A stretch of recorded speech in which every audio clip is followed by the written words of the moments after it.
Welcome to Moneyballers, inside the college front office.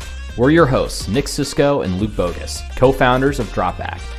With the revenue-sharing era of college sports upon us, championship-caliber teams will be fueled by creative, competitive, collegiate front offices. Here on Moneyballers, we'll be learning from the brightest minds and emerging innovators in the new college front office, with the goal of equipping our listeners with tools and tips to give your teams a competitive edge. Our first guest is none other than Mitt Winter. If you have a Twitter account and follow NIL, then you know who Mitt is. He's one of the most prolific voices in sports law, an attorney at Kenny Hertz Perry Law, and partner at Winter Sports Law. He collaborates with athletic programs across nearly every major conference to navigate this new era of college sports and help them find competitive edges within the bounds of the ever-changing rules and regulations of the space. Luke and Mitt get into a wide range of conversation, from creative rev share contract construction to how schools are approaching athletic reputation within the guidelines of the settlement and the NCAA's NIL bylaws. Tons to cover, so let's get into our conversation with none other than Mitt Winter. Mitt, welcome to the Moneyballers podcast. Thanks for joining, man. Yeah, thanks for having me on. Appreciate it. Yeah, dude. Well, really pumped to dive into this. You're like, one of the foremost voices in the space. So let's just jump right into the questions that we prepared on our side. The first one is, you've been in this industry for a long time. You've seen NIL come up in 2021. Now you're obviously seeing a lot of the changes through the revenue sharing era. And with that, you've worked with a lot of collectives and schools. Curious, like in what ways is the way that schools are preparing for revenue sharing the same or different than the way that schools were preparing for pre-NIL and post-NIL in 2021? Like, what are some similarities or differences that you're seeing between then and now? Yeah, I would say the big difference is now every school understands that NIL is going to be a huge component of what they do in terms of running their athletics program going forward. When July 1, 2021 hit and the NIL rules at the NCAA actually changed, there was wide variation amongst schools about preparedness and how serious they took the changes and what they were doing to get ready. I mean, some schools were doing nothing. Some schools had been planning for a while. So I think the big difference now is pretty much every school, at least those schools that know they're going to be funding or paying NIL compensation to their athletes, basically opting into house. They're taking this really serious and they're doing a lot of strategic planning and thinking. And, the house settlement hasn't even been approved yet, finally, which might not happen until April, May. Who knows what's going to happen there? But everyone's getting ready as if that is going to happen. And I think back in July 1, 2021, a lot of schools were kind of caught off guard because it happened quickly. They knew the NCAA was working on changing and drafting its NIL rules. But then when the Alston decision came out, a lot of that planning kind of went out the window and the NCAA put in this interim policy quickly, and a lot of schools were caught, flat-footed, I think. Whereas now everyone, is taking things serious and doing lots of planning and thinking on what their NIL compensation plan for their athletes is going to look like in the future. Yeah, that's super true as far as like the level of preparedness and planning. But I'm curious, like there's like the level 100 basic stuff, like what's the level of distribution of how much we should spend for football versus basketball versus women's sports.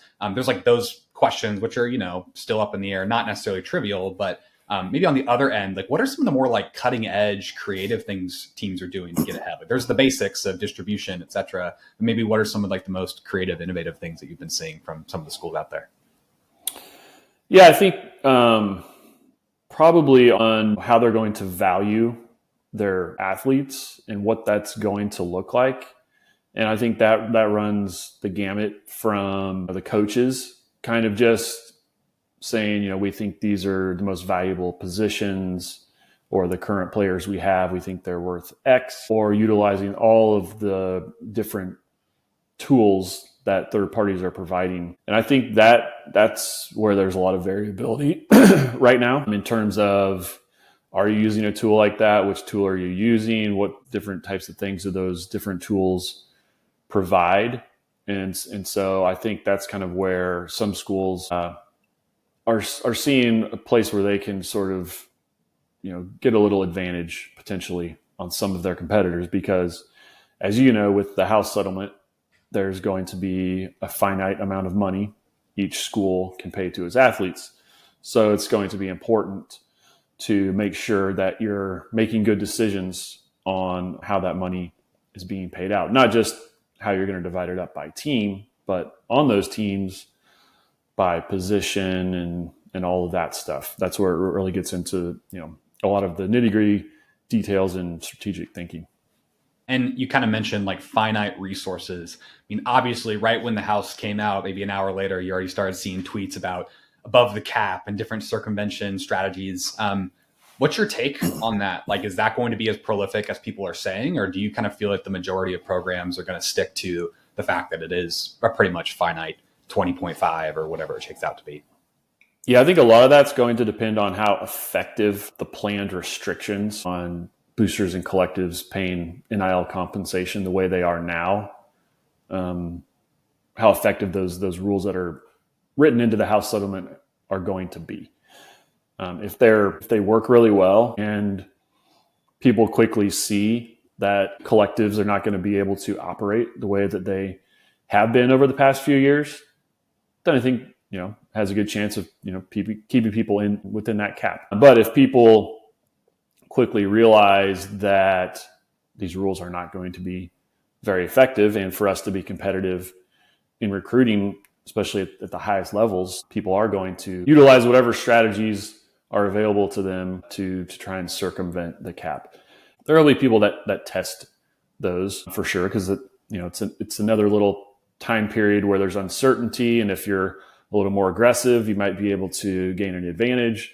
So I think that some of that will definitely happen. But I think, just to answer your big picture question, it's a little TBD to see how all of these new rules actually work.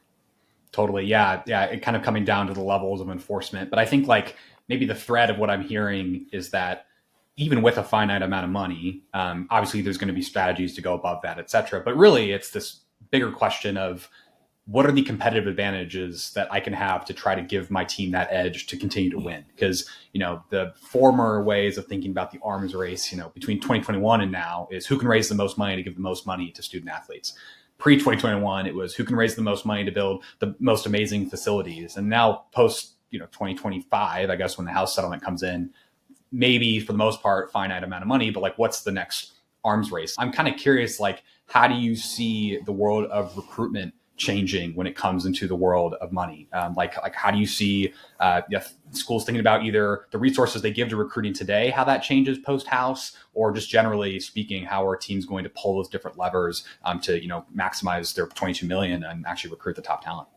Yeah, I think number one is making sure you have the resources available to hit whatever the cap number is. It's going to go up over time.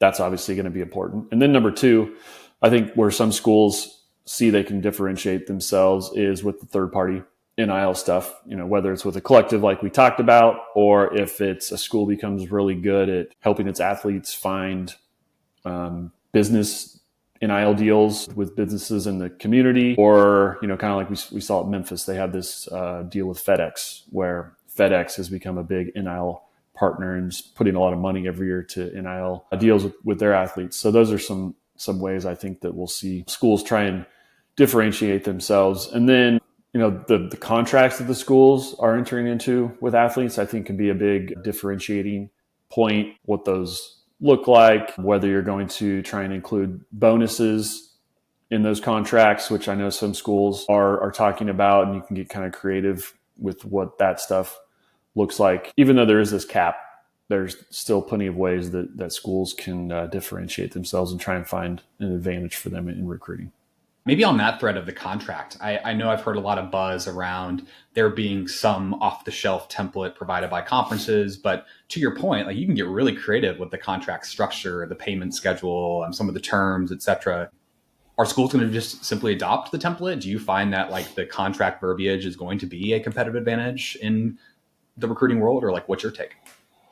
Yeah, I don't think any school is just going to wholesale adopt a template that a conference gives them. They'll take bits and pieces from those templates that they like, and then change things that they think will will help them or the way they want to operate their internal NIL program. The templates that have been provided from conferences and schools so far are pretty long agreements. And so I think most schools want to cut those down to some extent.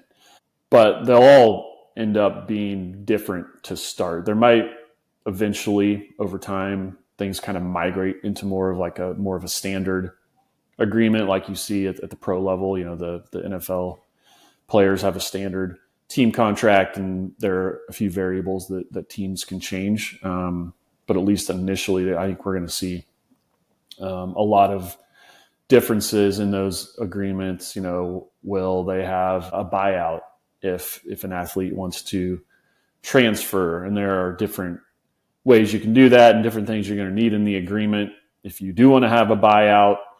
And so that'll be one thing that schools can sort of, you know, use to their advantage or not. You know, if one school has a buyout in their agreement and this other school doesn't, maybe the athlete leans a little bit more towards the school that doesn't have the buyout because they think they might want to transfer at some point. So that stuff will all play in to the recruiting as well.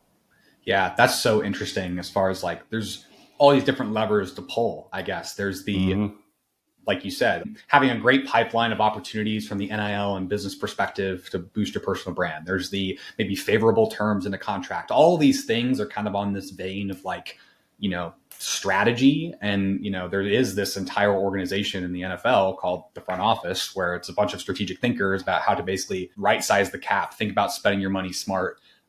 I saw today that Clemson announced that they're formally going to have a front office in their program. I'm curious, is that going to be a trend or? Yeah, I think again, at some places they're just like, well, you're already here. You're on the staff, the football team or the basketball team, or you're in the athletic department and you're now the GM, even though this person doesn't really have any personnel experience and valuing players and all that stuff.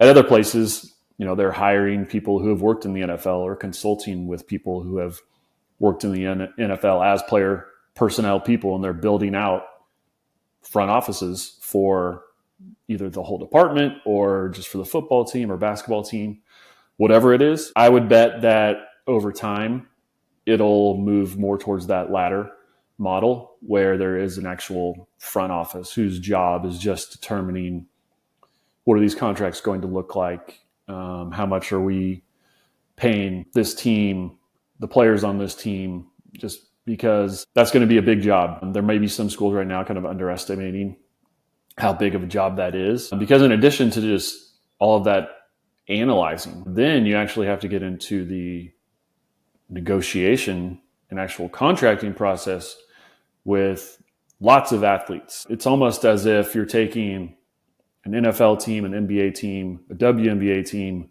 Major League Baseball team, a softball team, and all these other teams, combining them into one entity and then asking someone to negotiate contracts with all of those teams. I mean, that's a giant undertaking in itself right there. Absolutely. Yeah. It's, you know, it starts with how the heck do you value players? And then it's, okay, I value them. How do I actually negotiate effectively? Great. I've negotiated. Now let's actually do all the execution of the payouts, and like that times 500 student athletes. It's going to get really interesting. So you talked a lot about like logistics and the contracts, but like the top of this all, and at the top of the episode, you even mentioned kind of this notion around being smart about evaluating players rather. And of course, Mac Brown today saw the news that he is going to be let go at the end of the year. But, you know, 3 weeks ago, he did make this comment that you actually tweeted about, maybe to paraphrase what Mac Brown, Carolina's coach, had to say. He said, quote, teams now need to be more precise in their evaluations of players, and that rev share NIL payments will likely be based on those valuations. Do you find that most programs are thinking this way? Like maybe you could expand on kind of his quotes there and your thoughts on that.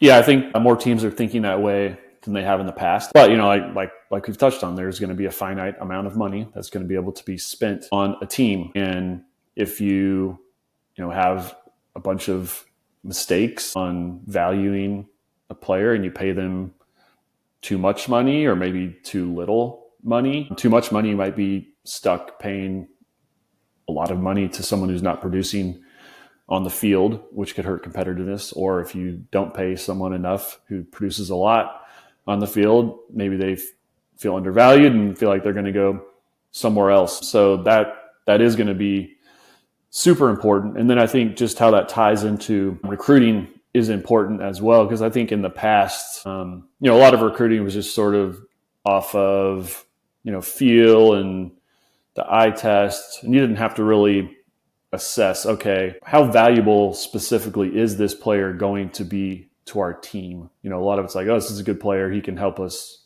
somehow. Let's sign him. We think this guy has some potential. We'll get him in here, get him in the weight room. He'll practice for a couple of years and, we'll see what happens. He might be able to help us at some point. So I think some of those assessments are going to change a bit. They're going to want players where they can really project exactly how they're going to help them on the field so that they can also value how much they should be paying them. The kind of last big question I have. So that's kind of the top of the process, evaluating players. We talked a little bit about the logistics. You mentioned that the contracting part is hard, putting a lot of weight on somebody's shoulders to basically negotiate contracts for an MLB team, an NBA team, an NFL team, all combined under one. Again, maybe for some of the ADs listening out there, in what areas would getting outside legal perspective from folks like yourself critical? What are the things that they should lean on internally? What are the things that they should look for kind of from like an external expertise perspective? Any thoughts or tips there? Yeah, I think from an outside perspective, it can be helpful just to get some ideas on things you could have in these contracts and what these contracts will look like. I think assuming you have enough manpower internally to do all of the actual negotiating and getting the contracts signed, that can all be handled internally. But externally, I think it's just, here's our contract that we have. What do you think of it? Are there other ideas you've heard of or have been putting in these types of agreements? And then especially around the more creative aspects of it, bonuses, if you're going to have buyouts, all the different things like that, I think is where you could get some good perspective from outside. Absolutely. Well, Mitt, thanks so much for the time. Super helpful. I guess any final tips for the audience to hear before we close out here? I mean, it's a crazy time in college athletics with the signing periods coming up for football, especially, and just a lot of different considerations for everyone. So good luck. Use all the resources you have available to you out there to help you navigate this time period. And there are a lot of people that are offering different types of help. I think once this interim period where it's sort of transitioning into the house and you still have a lot of the NIL or most of the NIL activity happening through collectives, but assuming going to be transitioning to the schools or other third parties that the schools are working with to make these payments, I think things will get smoother and easier after we get through that interim period. So just do the best you can right now and figuring out what these next 6 months are going to look like. And then I think, once you get through that process, then things will be a little easier for everyone. Agreed. You said good luck. Is that legal advice? That is, yes. That's a legal term of art. Good luck. There you go. Well, cool, man. Well, thanks so much for the time, Mitt. Really appreciate you. I know you're a busy guy, but this was really valuable for me and hopefully for all the folks out there. So thanks again. Yeah, thanks for having me on. Thanks for tuning in to Moneyballers. Don't forget to subscribe wherever you listen to your podcasts. Plus, leave us a review. And if you'd like to be a guest on the show, just email us at hello@dropback.com.